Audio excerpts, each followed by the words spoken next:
In this video, we're going to talk about pitch organization. The pitch of the note is basically determined by the lowest frequency which we have in the note. So with the synthesizer, I'm going to play a tone and I'm going to use my handphone and record a video of the pitch as it changes. So I've got my synthesizer, I'm going to play. Try again.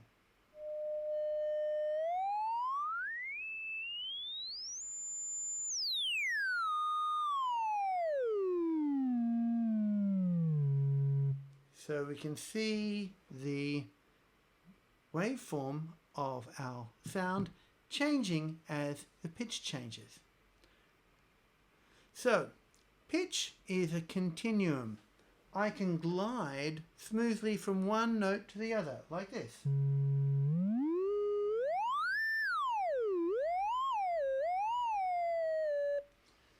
That is hard to play. Let me try and play a song about what Mary had for dinner.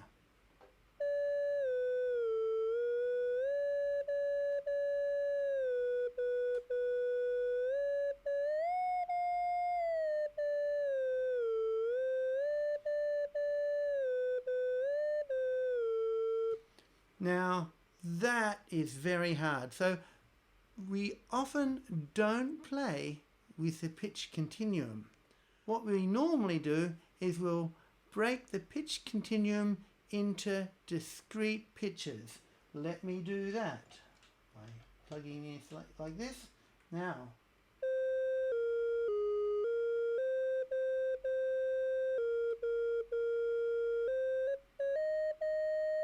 didn't play it very well, but you see that's much easier to play with discrete pitches than when it was all continuous. So once we've got discrete pitches, we can further structure these and build scales and chords and things like that. Breaking the pitch continuum into discrete pitches is not that simple. As the frequency of a note moves further away from another, say I start here, and then I move it away,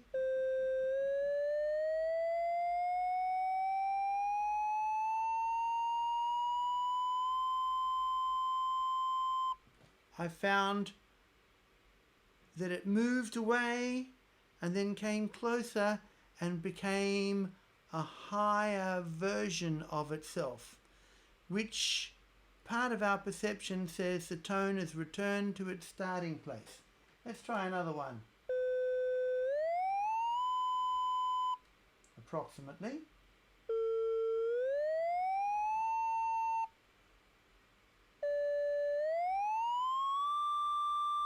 So I've just grabbed some random pitches and then I've moved the knob and found an octave. And our hearing, our brain, naturally picks up when it's gone to the starting place. So, what we can say is that when the frequency of the sound doubles, the brain perceives it as being a higher version of the original. And this interval between the two notes is the most basic interval, and it's called the octave. Octaves occur when there's a frequency ratio of 1 to 2, and this interval, the 1 to 2 frequency ratio, is the foundation for how we organize pitch. Here's a picture that talks about this. It divides our perception of pitch into two components. One is called the chroma and the other is called the tone height. So the tone height determines what octave the note belongs to. But the chroma is all those tones in between the octaves. Like this, if I find this note, I'm changing the chroma. So I get to that note, I've gone to an octave. If I use the piano,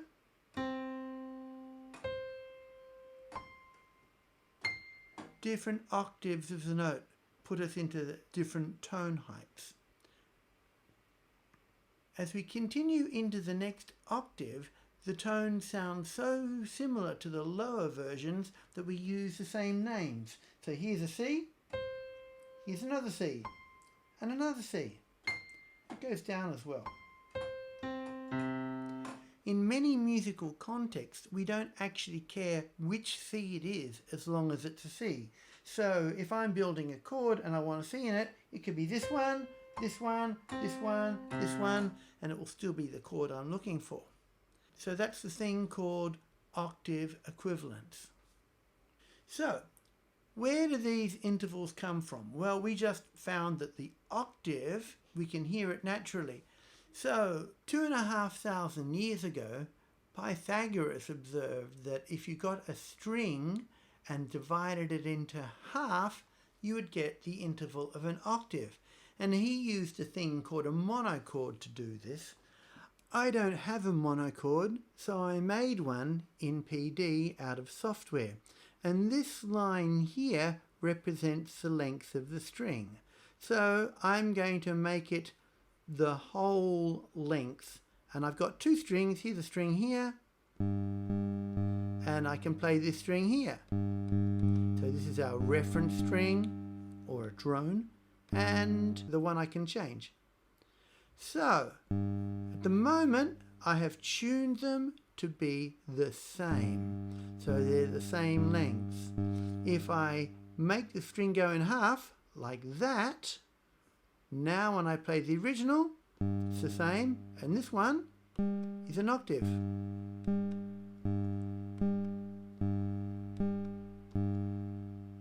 Now Pythagoras also observed that if I made it so that a 1/3 to 2/3 ratio, I got a different interval.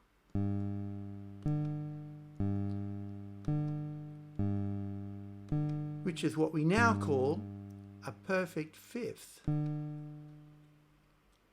So Pythagoras found a 1:1 ratio, unison, 2:1 octave, 3:2 ratio, a perfect fifth.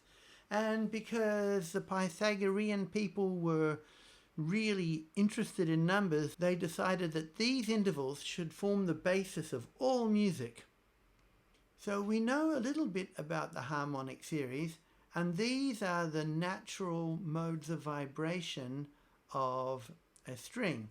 I'm going to use my flute and I'll just play it. I'm going to play 2 octaves higher, but it sounds like this.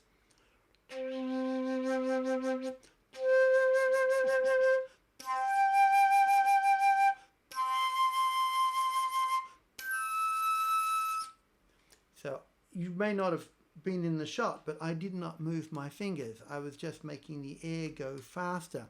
And you'll notice the interval between the first 2 notes is an octave. The interval between the second 2 notes in the harmonic series is a perfect fifth. If we were singers and violinists, we could play any notes from the continuum of pitches, but usually they don't. Most instruments only play discrete pitches, and this set of allowed pitches forms a scale.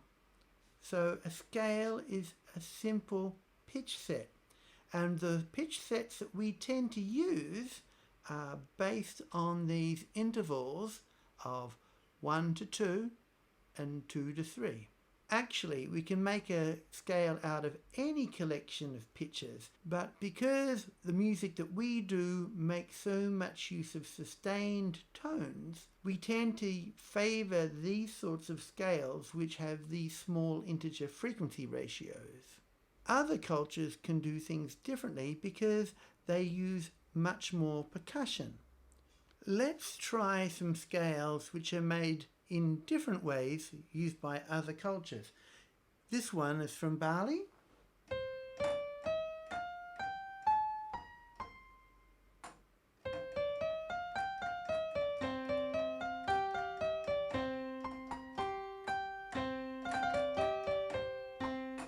It sounds quite different. And let's try a different one from Indonesia. Let's use this one.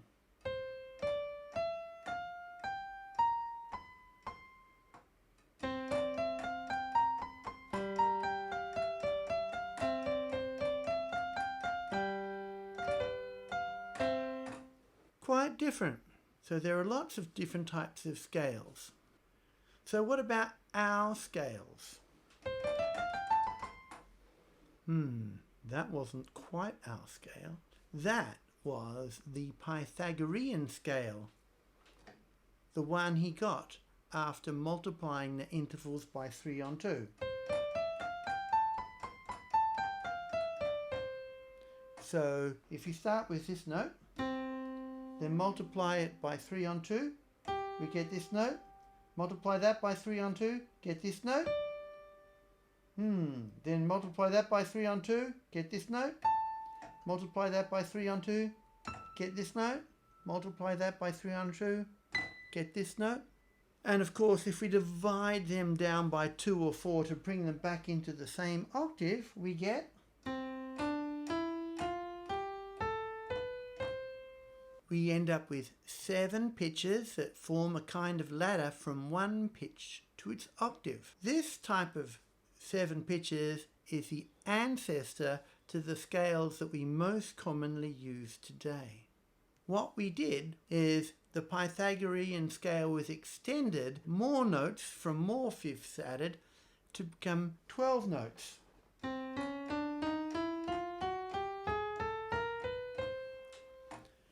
And that is the chromatic scale that we almost have today. After that, it was retuned a little bit so that we can modulate, and we end up with... Meanwhile, in other places around the world, many different cultures built scales in the same way, and they used this multiplication by 3 on 2. And if we use that for the first 5 notes, we created a thing called the pentatonic scale. So, many cultures around the world discovered about this ratio of 3 on 2, and they made scales based on it. If we choose the first 5 notes, we get a pentatonic scale. How do we make a pentatonic scale? We take our C, multiply it by 3 on 2, get G, multiply it by 3 on 2, get a D, then an A, then an E. We reorder them and put them all into the same octave, and we get... Sounds familiar? We could rearrange them and go...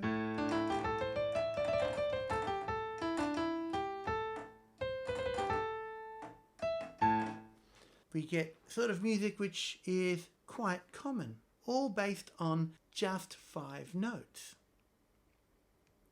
So, from a composer's perspective, the scales that we choose to use provide a basic palette for us to work on. The same way that an artist has a basic palette of paint and then he mixes them all together to create different shades. So we can use our scales as the basis of creating a particular character. And then we can combine these things and make larger structures. Let's go on to how we can organize these pitches. Now, when we play a series of pitches, one after the other, we form a melody.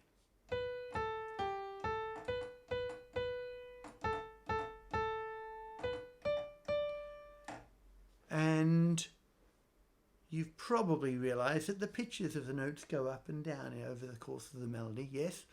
The melody is often our primary focus. So, melodies have characteristics. Once we've got a melody, we can work out what's the lowest note, what's the highest note, what's the difference between the two of them, the interval. That's called the range. Melodies also have a shape or a contour, and this gives them a distinctive element.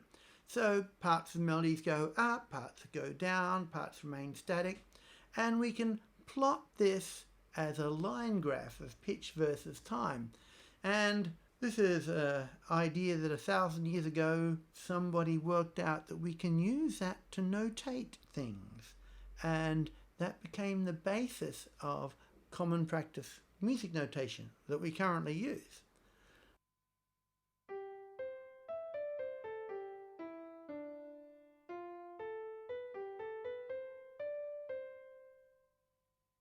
So here is a melody, and if you look at it, it goes up and down. It's got a highest note. Where's the highest note? Oh, somewhere around there. It's got a lowest note. Ah, that one. So we do have the range. We can also draw the contour. Let's draw the contour. Looks like that. If we take the actual melody away, we can still see the basic shape. So what we do want is we want the melody to be relatively balanced, like that one. Let's look at some other kinds of shape.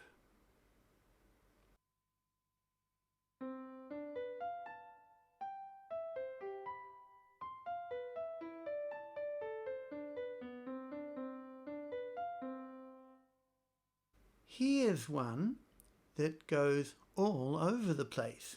The notes are going up and down, all everywhere. What does the contour look like? Let's get rid of this. The contour is all over the place. It is not super coherent.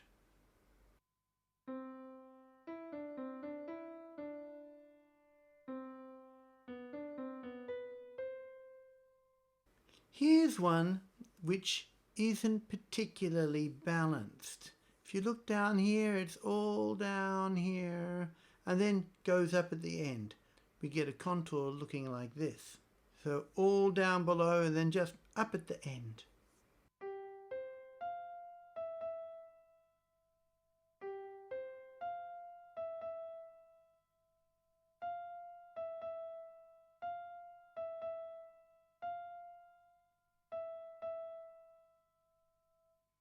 Here's one which has a different problem.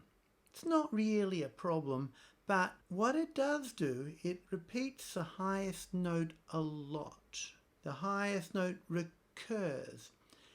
Often what we want in a melody is we want to have it start somewhere, arrive somewhere, and then go home again. Often the place it arrives at is a highest note, the climax. And what we don't want to do is go there, then go hang around forever and not go. This is what's happening here. The contour goes up and then it just essentially becomes flat. So if we've got a contour where the highest note only occurs once, it gives us a sense of direction, something to move to and something to move away from, which is often a good idea. So, as we've just been talking about, generally good melodies have a balanced shape, not all high, not all low, and the highest point only occurs once. Now, these are guidelines, these are not rules, these are just things to watch out for. Now that we've talked about melody having a shape and being discrete pitches within a scale, all we need to add is some rhythm patterns to make one. This is a useful mental model for composers and improvisers. We can think of rhythm plus pitch contour mapped to scale equals a melody. So, going forward, we've been talking about relatively abstract things, but they do become useful, practical tools, especially when we need to create melodies on demand. That means either we're composing a piece or maybe we're improvising. These ideas of having a particular scale or a collection of notes we can play with, the idea of having a melodic shape and mapping them to rhythm patterns is quite a useful way of coming up with musical ideas. So these sorts of tools give us a language that allows us to manipulate, analyze and evaluate our work. That way we can continuously grow and improve what we're doing.